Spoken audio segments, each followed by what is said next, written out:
Target pero ito yung target. Makuha mga pin.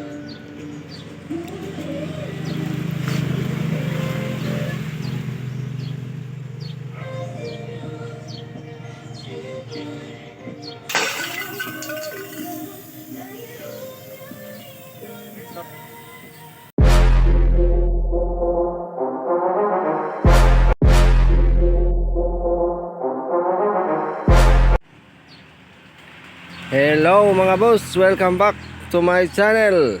Kung gusto niyo po ng ganitong content, please subscribe and hit the notification bell para lagi po kayong updated tuwing may bagong upload tayo.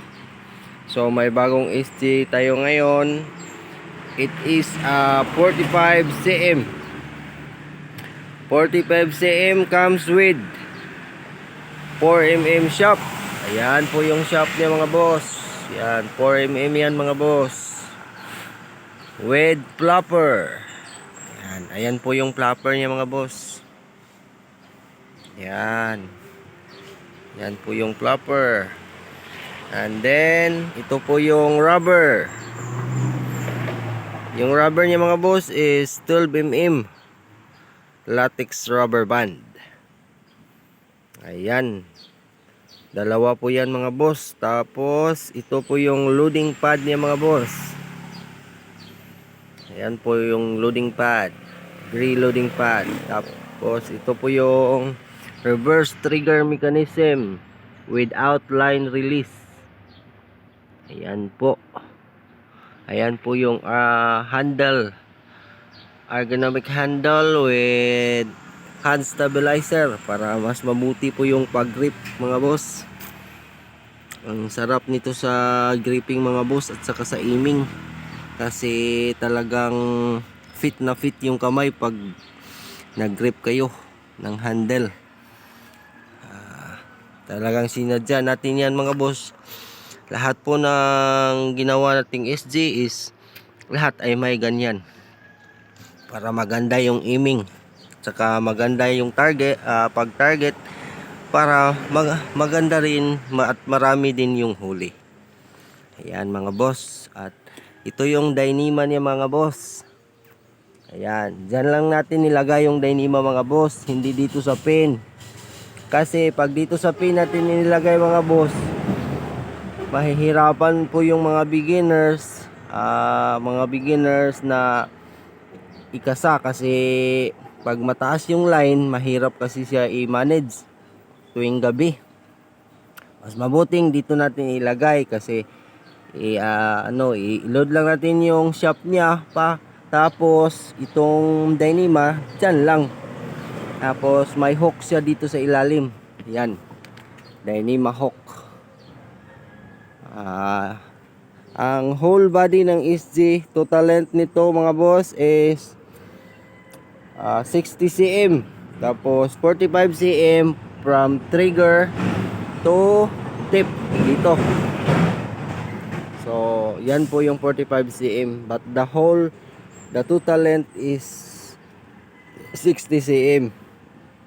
So pakita ko sa inyo mamaya mga boss kung paano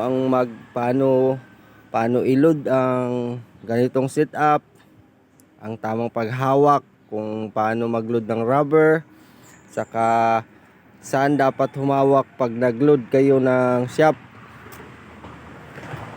Tapos ano dapat pakinggan pag nag-load kayo ng shop. Yan. So ito po yung setup niya mga boss sa Dyneema. Yan. Ganyan lang po kataas kasi sa gabi tulog naman yung isda. May hindi tulog pero pwede nyo namang lapitan at saka nyo targetin. So ganyan po mga boss. Yan po yung paint design niya mga boss. Camouflage, fluorescent green with matte black with combination of red. Gating po yung red. Yan. Ang body design niya mga boss is inspired to by a C4, Gladius C4. So ang kinuha natin sa Gladius mga boss is ito yung bili. Yan, yung signature nila na bili. Yan, ganyan. Tapos to, this part. Ito lang po yung kinuha natin sa C4. Inspired po tayo sa C4, kaya ganyan po yung design. Tapos kung makikita nyo sa taas, ayan po. Ayan po, may pagka cuttlefish design yung kanyang body. So magaan lang po to mga boss.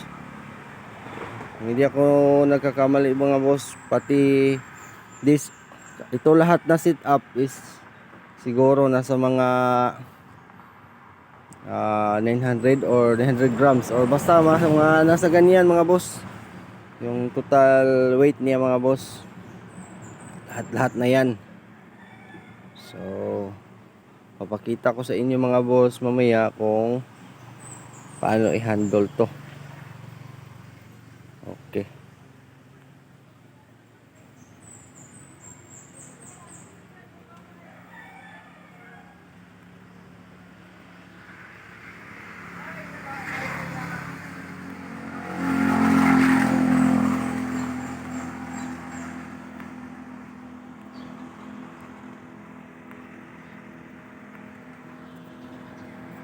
Yan po mga boss. So dito po tayo magti-test mga boss. Diyan. So test fire na po natin mga boss para makita nyo yung elasticity ng rubber. Kung ano ang puwersa ng isang rubber at saka puwersa ng double rubber. So ito na po.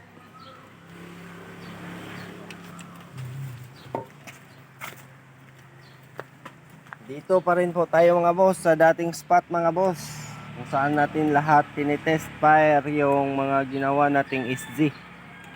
So ito po yung target natin, magiging target.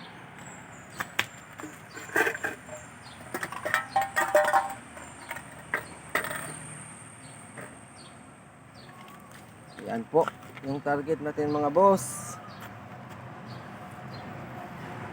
So pag nandun na kayo sa dagat mga boss, dito ganyan lang po. Dapat pag dito kayo hahawak sa dulo, tapos ganyan yung pagpasok nyo sa shop. Diyan nyo po ipasok, tapos kasa. Tapos kasa. Diyan. May mapakinggan kayo na tunog. Pag lock na po yan, dito kayo hahawak sa dynama. Diyan. Tapos isasabit nyo yung dynama sa kanyang hook. Ganyan. Ganyan po. Tapos pag nasabit nyo na, saka kayo kakasa ng rubber.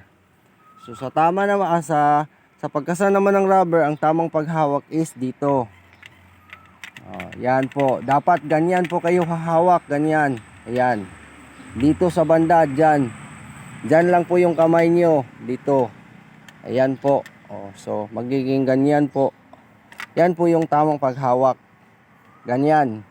Kung sa mga sanay na dyan, ang iba ganito maghawak. Ganyan. Kung sanay na po kayo, or kahit hindi kayo sanay, basta dala nyo po kung ganito paghawak, kaya nyo, walang problema po yan.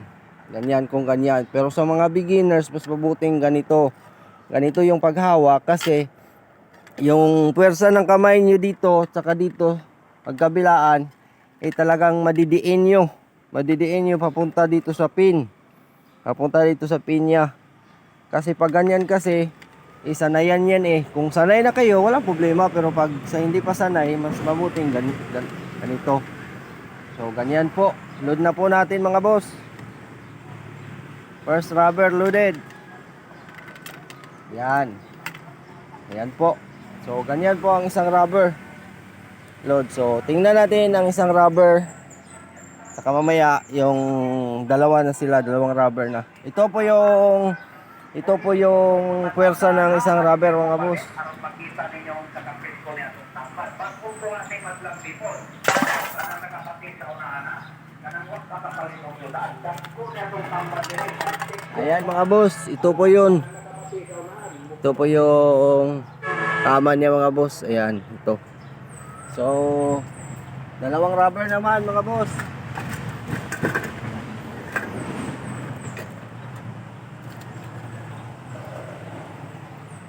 Isang rubber lang yun. So ngayon dalawa naman.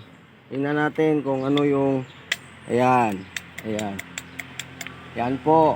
So, basic na basic pa rin. Ganito. Lagay nyo sa hook niya.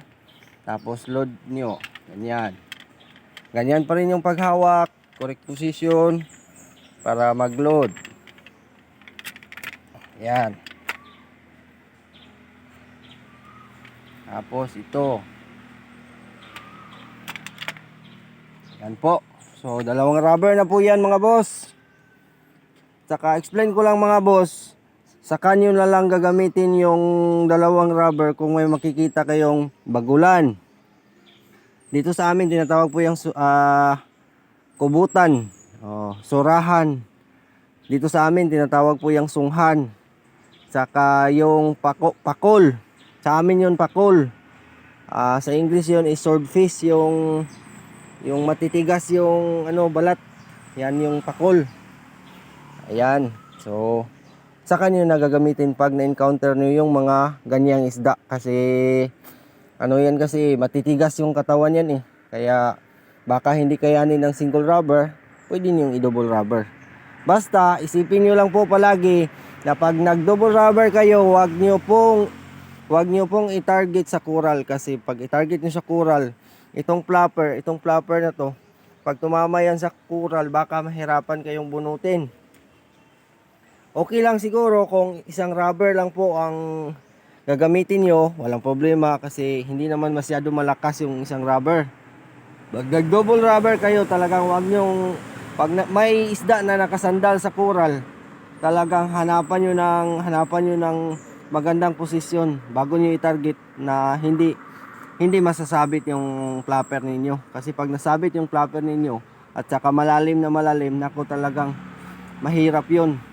Lagi po nating isipin na no fish is worth for man's life. Walang isda na katumbas sa buhay ng tao. Kaya pag hindi para sa atin, huwag nating pilitin. Kasi may maraming panahon pa na darating para doon. Yon lang po ang maipapayo ko sa inyo talaga. So, ito po ang lakas ng double rubber mga boss.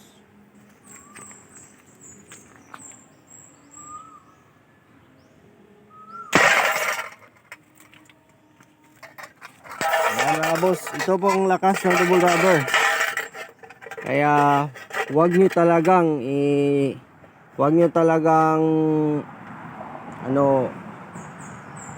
i-aim sa coral or i-aim sa isda na nakasandal sa coral kasi pag tinarget nyo doon, mahihirapan talaga yung bunutin to. Kaya yun lang yung may papayo ko. Mas mabuti kung nandoon ang isda or malaki or kahit hindi masyadong kalakihan, itong single rubber kaya na to mga boss. Basta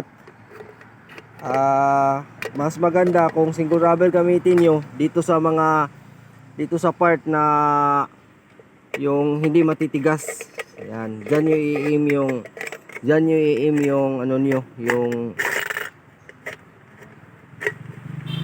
yan.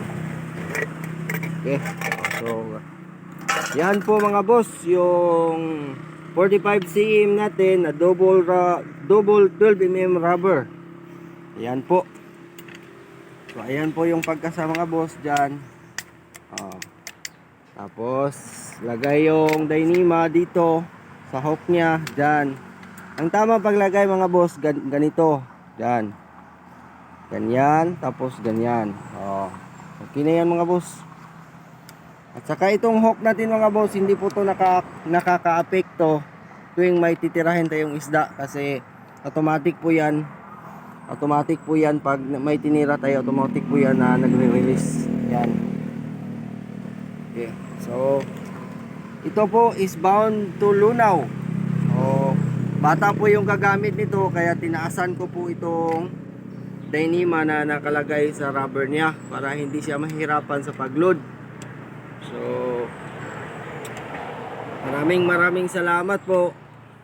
Tagal ko tong hindi na ibigay sa kanya kasi hindi ko na i-release kasi yung mama ko is nagka-hospital nung mga nakaraang araw, kaya hindi ko na i-release sa kanya. Na-stroke kasi yung mama ko mga boss, kaya hindi ko na bigay to sa kanya, natagalan.